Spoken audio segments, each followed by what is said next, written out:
Sardines, a small fish with a strong vitality, have long been an important part of Japanese cuisine and the fishing industry.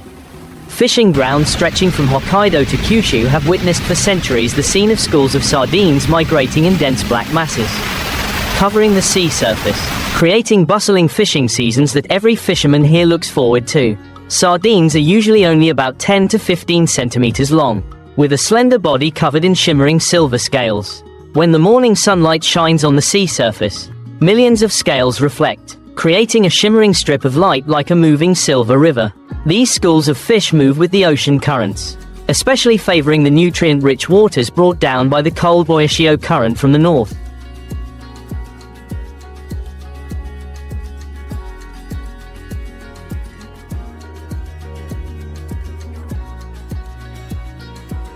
Mixed with the warm Kuroshio current from the south, creating an ideal environment for sardines to breed and feed. In summer and early autumn, they gather in huge schools, so dense that the water surface can be seen from afar, as if boiling with countless wriggling fins. This is the golden time for Japanese fishermen to deploy their sen fishing techniques.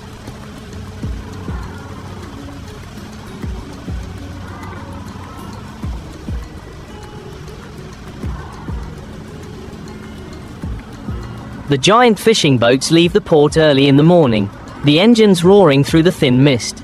The crew is busy preparing fishing gear, checking each mesh of the net, each winch, each coil of rope, because once out at sea, everything must operate smoothly. Experienced fishermen often stand at the bow of the ship, their sharp eyes observing the sea surface to detect signs of schools of fish.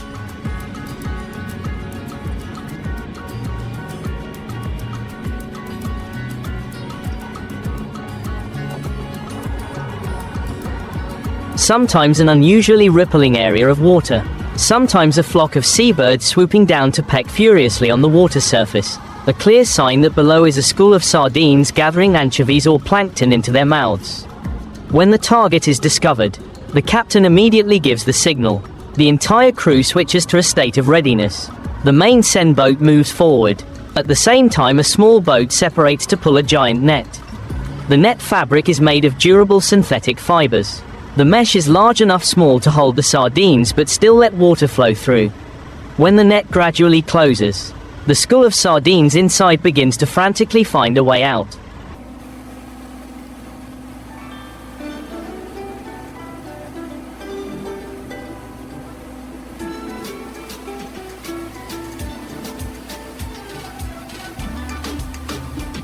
But all exits are blocked. Millions of fish are crowded together in the narrow water area, creating a dense mass of fish. Looking down from the deck of the ship, only a dense black mass moving and sparkling.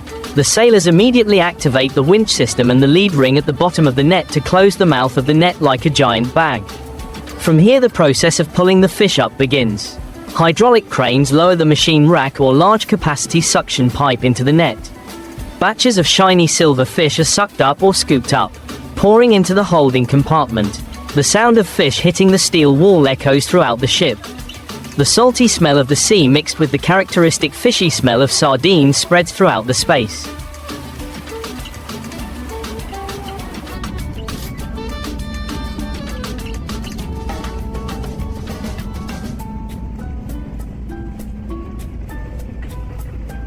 Each batch of scooping up can bring up tons of fish, and this process repeats until the net is almost empty.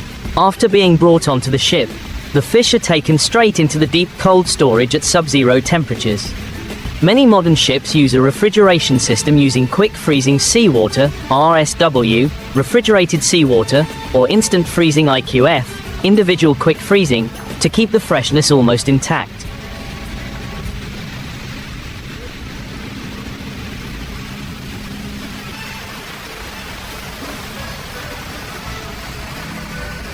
Because sardines spoil easily if not preserved in time. On deck, fishermen work tirelessly. Each person operates machines, sorts fish, checks nets to prepare for the next catch. On lucky days, in just one morning, the ship can collect several hundred tons of fish. The cold storage is full. The ship returns to port heavily in the sunset, where refrigerated trucks are waiting to transport the fish to processing plants or seafood auction markets.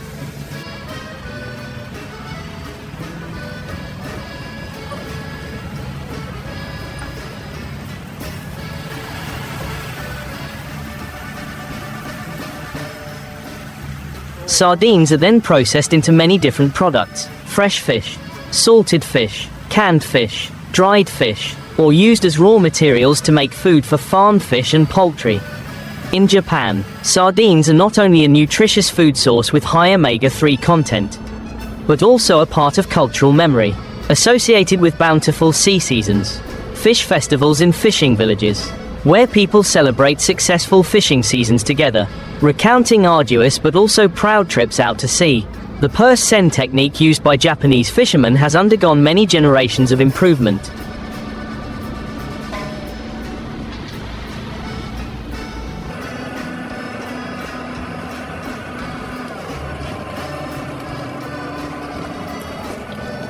From handmade cotton nets, hand oars, to steel-hulled ships equipped with fish-finding radar, GPS positioning systems, 360-degree scanning sonar to accurately determine the location and size of fish schools.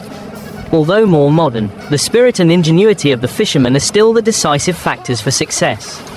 Because controlling the ship and dropping the net requires good coordination, calculating the time and direction of the fish school, sometimes just a few minutes late and the fish school has dispersed.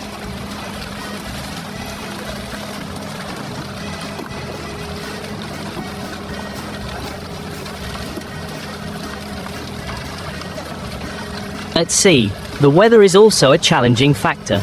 Big waves, strong winds, sudden rain can make dropping and retrieving the net extremely dangerous. But for Japanese fishermen, those hardships are part of the job. They are used to staying up for hours, facing the wind and waves, and the feeling excited to see the ship's hold full of fish. The image of silvery sardines jumping in the nightlight, sparkling like thousands of small mirrors in the ocean, is a sight that no one can forget. Such trips not only bring income but also demonstrate the strong relationship between people and the sea.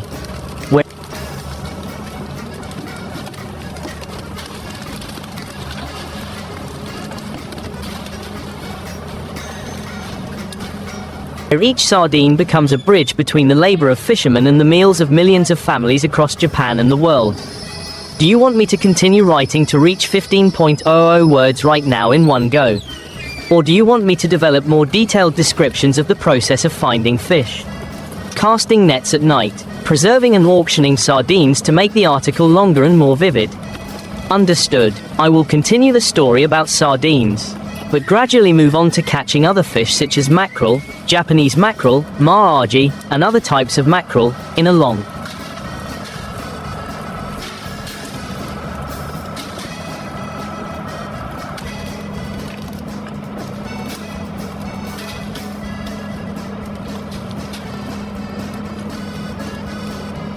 continuous, untitled, unbroken descriptive style, to comment on the video to make it more engaging.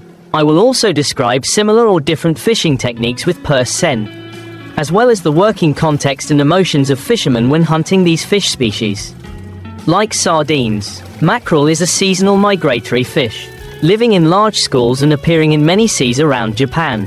From Hokkaido to the southern Kyushu Sea, mackerel has a long, slender body, small scales, a metallic blue back and a silvery white belly, usually 15 to 20 centimeters long. There are larger individuals but rare. Mackerel meat is fatty, sweet, rich in omega-3, favored by the Japanese for processing into sashimi, grilled, or braised. During the mackerel season, the fishing villages become as bustling as the sardine season. Large steel-hulled ships, painted white or dark blue, once again cut through the waves to go out to sea. This time the crew prepares seine nets and gill nets suitable for the size and fast swimming habits of mackerel.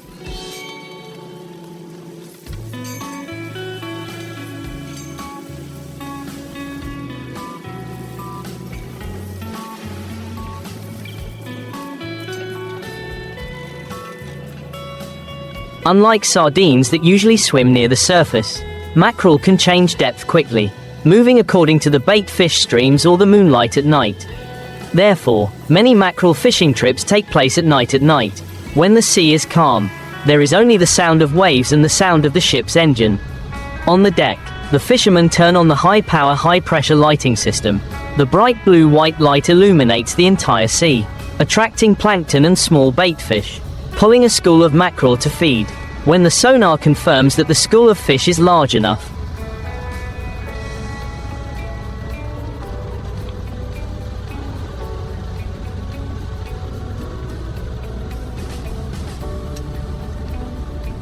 The command is given. A small boat rushes out to pull one end of the net.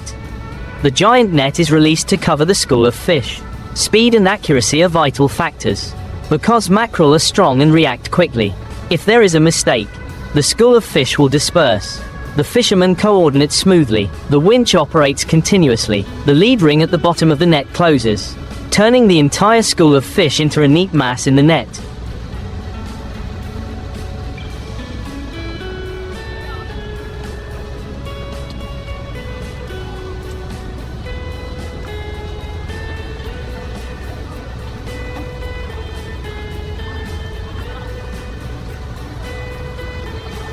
From here, the suction machine or the net continues to work.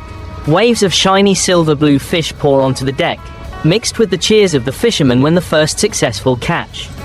The strong fishy smell and salty taste of the sea cling to every skin, every body part, clothes, but everyone was radiant. The mackerel after boarding the ship was also processed and preserved similar to sardines.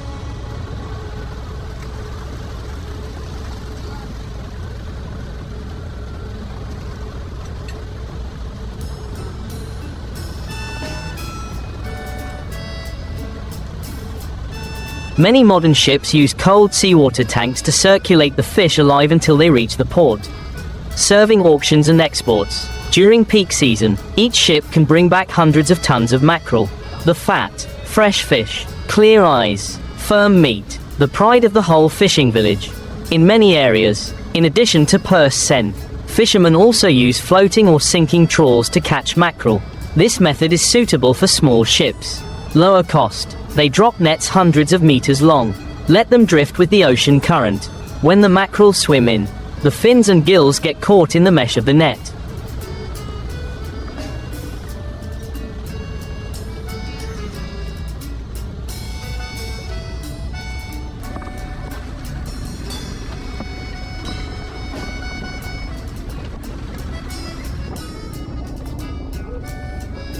Early the next morning, pulling the net up will collect a batch of fresh fish.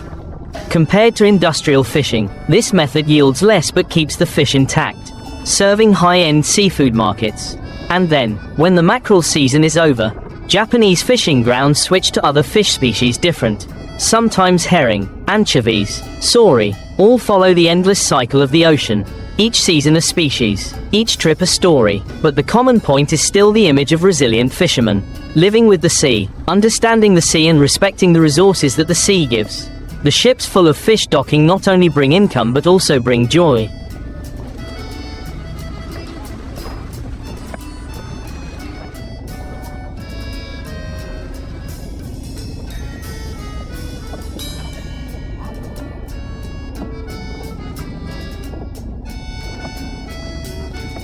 Community cohesion, and memories of a traditional profession that has existed for hundreds of years. After the bumper harvests of sardines and mackerel, the Japanese sea has entered the mackerel season. A long, cylindrical fish with thin, blue-grey skin and stripes running down its back, with a silver-white belly. It has an incredible swimming speed and strong jumping power. Mackerel often migrate in schools of tens of kilometers long, hunting constantly to store energy.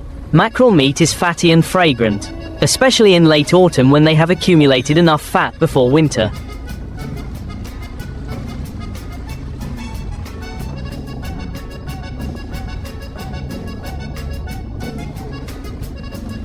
In Japan, mackerel is processed into sashimi, grilled with salt, or made into shimasaba, a famous pickled mackerel dish.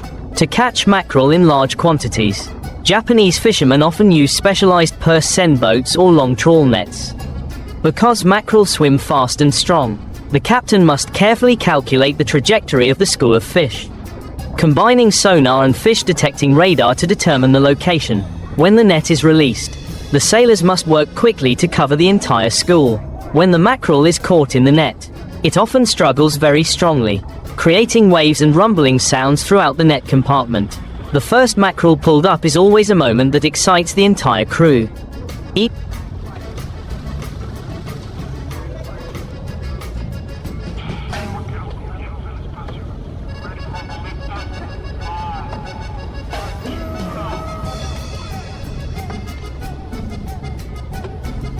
silver-blue long-bodied fish jumps out of the water, falls onto the deck like live spears, hitting the ship's side with a distinctive sound that only fishermen are familiar with. The fish, after being caught, are immediately put into deep freeze storage or frozen immediately, because mackerel meat is easily oxidized if not handled quickly. In addition to mackerel, the Japanese sea in winter also welcomes giant schools of herring migrating from the north. The herring has a slender body, shiny silver scales, often gathering in thick layers like a carpet spread under the water. This fish is not only a food source but also provides fish eggs, kazunoko, a specialty during the Japanese New Year.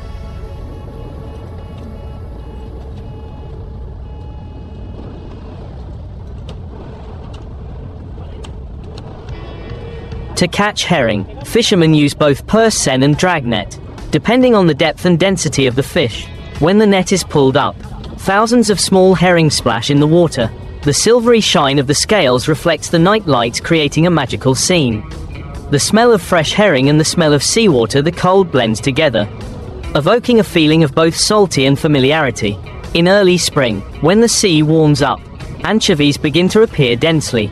They are small, with translucent bodies, moving in giant schools, and are important food for many large fish, seabirds, and humans. Anchovy fishing in Japan often uses small purse seine nets or nearshore trawls.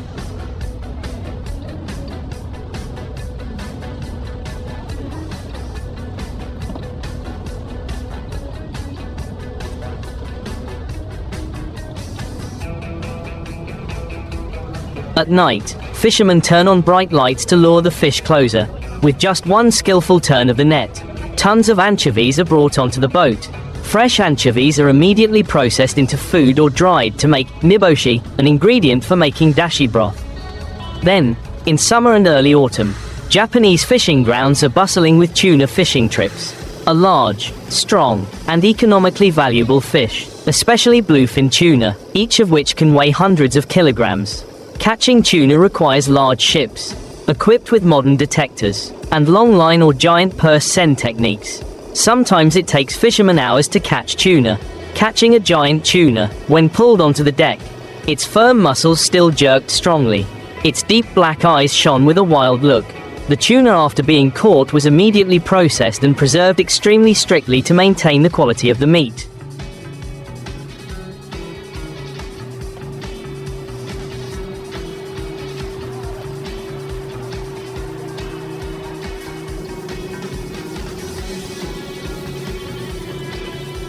Because most of it would be exported to high-end fish markets such as Tsukiji or Toyosu in Tokyo.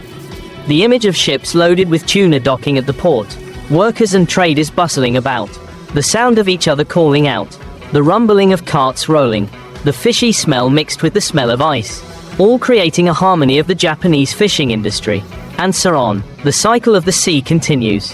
From one fishing season to another, each species of fish has its own color of the ocean. But the common point is still the hard-working hands of fishermen, the harmonious coordination between humans and the ocean, the joy and pride when the heavy hold of the ship returns, carrying precious gifts from the ocean to the mainland.